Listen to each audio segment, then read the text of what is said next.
El carpe diem, el escape de la mediocridad. Mi sangre aún hierve cuando recuerdo aquella noche, cuando mi remo golpeó algo bajo el agua que no debía existir. Pero mejor empiezo por el principio, porque esta historia necesita ser contada completa, aunque nadie vaya a creerla. Después de una ruptura muy dolorosa hace unos años, decidí que era hora de hacer algo radical para cambiar mi vida. Verás, estaba cansado de ser predecible. Estaba cansado de ser un trabajador de turno nocturno en una fábrica. Estaba cansado de siempre ser pasado por alto para ascensos, para compromisos a largo plazo, para todo.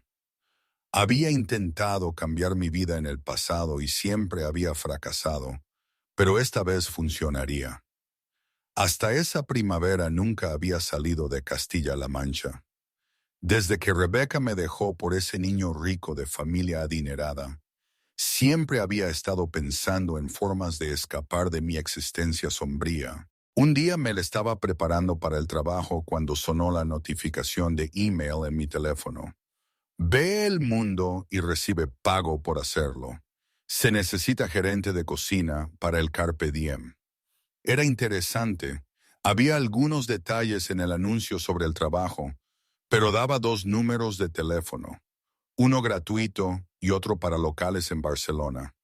También había una página web con más información de contacto, videos de miembros felices de la tripulación navegando en mar abierto, familias en el crucero teniendo comidas maravillosas juntos.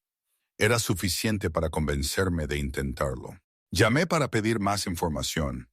La mujer excesivamente alegre con la que hablé tomó toda mi información pertinente y me envió una solicitud por email. Mi última pregunta involucraba mi compensación trabajando en el Carpe Diem. Esta mujer me iba a dar un mínimo de 3,000 euros por cada crucero de 7 días, me dijo. Dios mío, mi mandíbula se desencajó y el aire se volvió repentinamente muy denso. Eso era más de lo que ganaba en todo un mes trabajando 40 horas semanales en la fábrica. Pregunté de nuevo para asegurarme de no haber entendido mal, y riéndose me lo dijo otra vez. 3,000 euros por cada crucero de 7 días.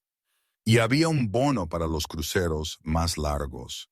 Si el crucero duraba un mes, recibiría 15,000 euros más, un bono de 2,500 por permanecer en mi posición durante toda la duración. Cuando colgué el teléfono estaba eufórico. No había estado tan feliz en años. Parecía que mi vida finalmente iba a cambiar. Las cosas tenían que mejorar a partir de aquí. El primer viaje. A los 32 años partí en mi primer viaje lejos de mi pequeño rincón de Toledo. Conduje al aeropuerto y abordé un avión rumbo a Barcelona, emprendiendo una aventura que cambiaría mi vida para siempre, de maneras que nunca podría haber imaginado en ese momento. La posición de gerente de cocina era perfecta para mí. Sadie y Tony manejaban el desayuno, y Rob y yo manejábamos la cocina el resto del tiempo. Teníamos riendas sueltas siempre que siguiéramos el menú establecido por los jefes. A la mitad de mi segundo viaje de un mes, Sadie del equipo de desayuno vino a verme poco después del almuerzo y quería hablar conmigo en privado. Hasta ese momento no había considerado a Sadie una persona voluble o inestable, pero ese día comencé a preocuparme de que tal vez estuviera sufriendo algún tipo de crisis mental. El trabajo principal de Sadie era el desayuno en la cocina, pero por las tardes ayudaba con deberes en la cubierta de dormitorios. Mientras limpiaba los cuartos de un caballero, se había topado con parafernalia de culto y dijo que se había burlado de lo ridículo de esas creencias y lo había sacado de su mente. Entonces me mostró un pedazo de papel que había tomado del diario de ese mismo hombre el día anterior. La regañé por eso. Empujó el papel en mi mano, sus ojos asustados y abiertos, insistiendo en que lo leyera yo mismo. Luego me dijo que estaba dejando su puesto en el siguiente puerto. Se iba a bajar del barco y no se iba a subir de vuelta. Nunca había sido supersticioso. No creía en la magia, Pero algo sobre la reacción de Sadie a este papel me dio una pausa. No me gustaba la idea de estar en alta mar con un hombre que podría estar loco. Tal vez era un asesino, ladrón y violador, y eso fue lo que finalmente me hizo leer el pedazo de papel. El manuscrito maldito lo leí 3 veces y luego me reí histéricamente. Me reí fuerte y largo. No había sido nada más que escritos sobre sirenas. Era la escritura de alguna historia de fantasía de un hombre. Algo inventado. Ficción. Abrí el cajón único de mi escritorio y coloqué el papel adentro. ¿Sirenas que asustaron tanto a Sadie?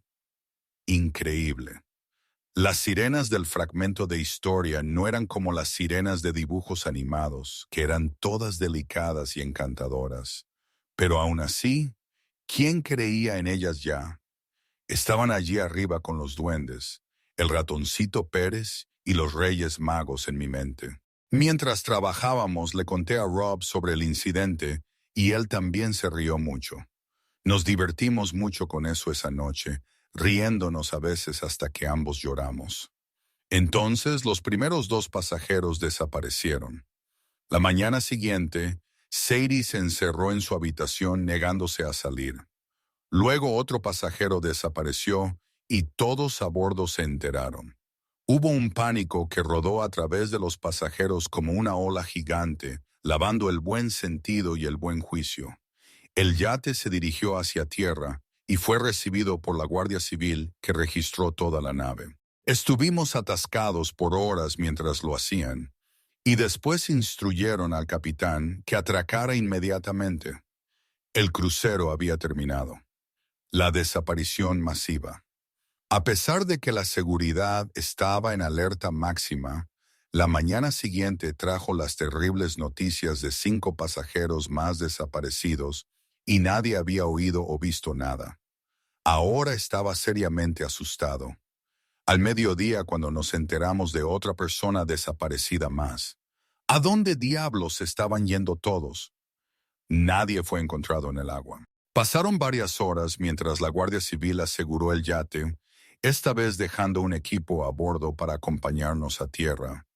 También enviaron un equipo especial para buscar en el agua circundante con equipo especial. Esa noche me desperté con hambre y sed. Dirigiéndome por el corredor estrecho hacia la cocina, fui cuestionado por el tipo de seguridad del barco que empuñaba un arma, y finalmente se me permitió pasar.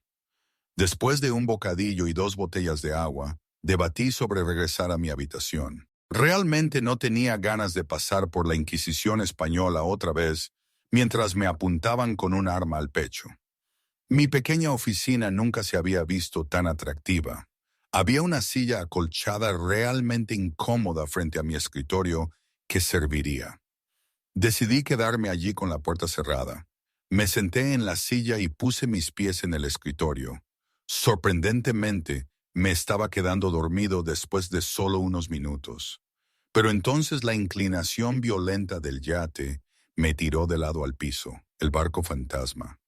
Al día siguiente mis brazos y piernas estaban dormidos, muertos, inútiles. Gimiendo, rodé a mi espalda y el yate se inclinó en la otra dirección. Lentamente recuperé el uso de mis extremidades y luché para ponerme de pie. No se suponía que hubiera mal tiempo durante la duración de este viaje, pero el yate seguía inclinándose como si estuviera siendo arrojado en un mar agitado. El tipo de seguridad gatillo alegre estaba ausente mientras entraba al corredor. Las puertas estaban abiertas y se movían con el balanceo del barco. Toda la cubierta inferior tenía una sensación extraña y abandonada mientras pasaba, pensando que otro pasajero había desaparecido. Me apresuré hacia otra cubierta y comencé hacia la puerta exterior, cuando me di cuenta de que todo estaba muy silencioso, inquietantemente silencioso y vacío. Nadie estaba parado en la cubierta principal del barco. Grité por el pasillo por alguien y nadie respondió. El único sonido era el crujir de puertas abiertas siendo movidas por los movimientos cada vez más violentos del barco. Un escalofrío subió por mi columna vertebral. ¿Dónde diablos estaba todo el mundo? La Guardia Civil los había cargado en un barco y los había llevado a puerto, tal vez. Corrí afuera y vi que una nave de la Guardia Civil estaba efectivamente amarrada a la nuestra, pero tampoco había nadie en sus cubiertas, y no podía ver a nadie a través de sus muchas ventanas. Lo que no noté fue que el yate estaba sentado en el agua en ángulo. La proa se estaba hundiendo aún más en el agua, y el pánico hundió sus garras amarillas en mi cerebro. Corrí para encontrar un bote salvavidas o un chaleco salvavidas, lo que fuera que pudiera. Estaba completamente solo en el medio del mar. Ni siquiera sabía exactamente dónde, porque habíamos sido redirigidos hacia tierra temprano, y nuestro yate se estaba hundiendo, la huida desesperada. El bote salvavidas era del tipo que tiras del cordón y se infla solo. Estaba destinado para solo unas pocas personas, así que seguramente estaría bien solo. Mi teléfono móvil estaba de vuelta en mi habitación y no me atrevía a correr de vuelta por él. La proa estaba aún más baja en el agua, y mientras el océano golpeaba contra el casco, el agua ahora se precipitaba sobre la cubierta. Esa agua fluiría al nivel inferior pronto y estaría atrapado si estaba allí abajo. Si pudiera llegar a la nave de la Guardia Civil, estaría bien. Podría radiodifundir por ayuda. El primer orden de negocio era salir del Carpe Diem antes de que se fuera abajo. Reuniendo una buena cantidad de valor, me moví hacia el barco que se hundía y salté al agua con mi bote salvavidas inflado. Riéndome porque lo logré, remeé hacia la nave de la Guardia Civil. Aún estaba amarrada al Carpe Diem. No había manera de abordar la nave desde el lado que daba, así que remeé hacia atrás, y resultó que no había manera de abordar en absoluto. Si la amarra hubiera estado suelta, al menos podría haber intentado escalar, pero no lo estaba y no pude. Estaba atrapado en un pequeño bote salvavidas, balanceándome en el agua, totalmente a su merced. El movimiento del agua me empujaría lejos de las naves y remar por un rato. Luego remaría de vuelta a las naves, y esto continuó hasta el anochecer. Estaba demasiado cansado para entrar en pánico para entonces. También tenía hambre y sed. No había tomado tiempo para agarrar comida o agua, solo pensando en salir del barco que se hundía, que todavía estaba asombrosamente sobre el agua. Apenas, pero aún sobre el agua, el encuentro con lo imposible. Acostándome en mi espalda, miré las estrellas y esperé que alguien viniera pronto a revisar la nave de la Guardia Civil. Esas cosas no podían ir abandonadas sin que nadie se diera cuenta, ¿verdad? El sueño llegó demasiado fácilmente y me quedé dormido varias veces, cada vez despertando sobresaltado mientras el bote salvavidas era sacudido violentamente hacia un lado y lejos de la nave. Me incliné sobre el lado y comencé a remar de vuelta a las naves, y mi remo golpeó algo bajo el agua. Me congelé. No debería haber nada allí excepto agua. Mi primer pensamiento fue tiburón, seguido por cuerpo muerto. ¿Era ahí donde habían terminado los pasajeros desaparecidos? Después de unos minutos de pensar, la curiosidad se despertó, y sin aletas de tiburón a la vista, puse el remo de vuelta en el agua y busqué alrededor por lo que fuera que había golpeado antes. Rocé algo sólido otra vez, pero no se sintió muerto. Se movió bajo mi remo. Se movió contra él y solté el remo. Flotó 2 pies de mí y lo alcancé. Lo que fuera que estaba en el agua empujó el remo y emergió lo suficiente para que viera que tenía cabello largo negruzco y espinas óseas a lo largo de su cuerpo. El remo fue debidamente olvidado. Había otro en el bote salvavidas, y traté de convencerme de que lo que acababa de ver era un producto de mi imaginación, una alucinación inducida por el estrés. Pero mi cerebro no estaba teniendo nada de eso. Sabía lo que era, y observé, mientras emergía otra vez, apenas lo suficiente para que viera las mismas características de antes. Conteniendo la respiración, me moví al centro de mi pequeño inflable sobre mis rodillas y mantuve un ojo en la cosa mientras rodaba y rompía la superficie lo suficiente para tentar mi mente, pero nunca lo suficiente para satisfacer completamente qué era lo que mi corazón ya sabía que era. Una sirena, justo como las que el hombre había escrito. El ataque de las sirenas. Una serie de sonidos guturales de clic se levantaron detrás de mí, y me giré para ver que había 3 de esas criaturas ondulando y manteniendo sus torsos lo suficientemente fuera del agua para que viera que eran efectivamente las criaturas descritas en el pedazo de papel que Sadie me había entregado. No me estaban mirando con sus ojos líquidos negros abultados, sino a la que nadaba sola al otro lado de mí. Parecían estar instándola a alguna acción. Una se movió silenciosamente al borde del inflable. Mena estaba mirando directamente, la cara humanesca burlándose, sus dientecitos afilados brillando naranja en los últimos rayos del sol moribundo. Levanté el remo para defenderme. La cola de la sirena, larga y delgada, llena de pequeñas púas en el extremo, se lanzó hacia adelante y desgarró un agujero en el bote salvavidas. Miró a las otras criaturas otra vez. Se comunicaron en ese lenguaje de clics y gorgoteos mientras yo trataba frenéticamente de evitar que el inflable se hundiera. Las 3 retrocedieron mientras luchaba. No había uso. El bote salvavidas se iba a hundir mucho más rápido que el yate.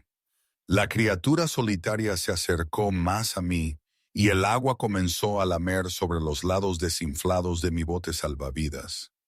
Las 3 desaparecieron bajo el agua en esa forma extraña y silenciosa que tenían de nadar, sumergirse, emerger, y entonces fui solo yo y la criatura solitaria. Se movió lo suficientemente cerca para empujar el lado del inflable bajo el agua, y la golpeé con el remo, un buen golpe a la cabeza. La criatura gritó, retrocedió, y luego se fue bajo la superficie oleosa y negra del agua. Pensando que la había herido lo suficientemente mal como para asegurar mi escape, comencé a nadar hacia la amarra entre las naves. El Carpe Diem se había hundido lo suficiente como para que tal vez pudiera alcanzarla y escalar a la nave de la Guardia Civil. La lucha final. Mientras me estiraba hacia la amarra, algo golpeó mi tobillo lo suficientemente fuerte como para inclinarme lejos de la amarra. Algo se envolvió alrededor de mi pie otra vez y comenzó a arrastrarme bajo el agua. Luchando, pateé la cosa y la amarra permaneció justo fuera de mi alcance mientras la criatura me jalaba bajo el agua. Sus brazos se envolvieron alrededor de mis caderas. Luché más fuerte para escapar y el agua de mar llenó mi boca. Me iba a ahogar allí en el medio de la nada. En el medio de un pánico total, traté de poner mis dedos a través de los ojos de la criatura. Su agarre se aflojó y la pateé lo suficientemente fuerte que rebotó del casco del yate, y yo me estrellé contra el casco de la otra nave. Tosiendo agua, alcancé la amarra otra vez. La criatura se quedó bajo la superficie y se movió hacia mí otra vez. Usando el casco de la nave como palanca, esperé hasta justo antes de que pudiera agarrarme otra vez y me empujé apuntando a sus hombros. Pateé hacia abajo mientras su torso pasaba debajo de mí y me dio justo el impulso suficiente para finalmente alcanzar la amarra. Ahora no puedo recordar exactamente cómo, pero sí subí a esa nave de la Guardia Civil. Solo sé que tenía la amarra en mi mano un momento y estaba parado en la cubierta aparentemente un latido después. Nunca había estado tan aterrorizado en toda mi vida. Miré por el lado y vi la criatura cresta en el agua. Nadó la circunferencia de la nave, parándose en intervalos para mirarme. Sabía que no estaba seguro. Toda esa gente desapareció del barco de alguna manera, así que las criaturas tenían que haber encontrado una manera de subir a las naves. Corrí a la sala de radio y pedí rescate. Cuando me preguntaron por qué me estaba comunicando desde una nave de la Guardia Civil, tartamudeé que todos se habían ido y yo era del Carpe Diem.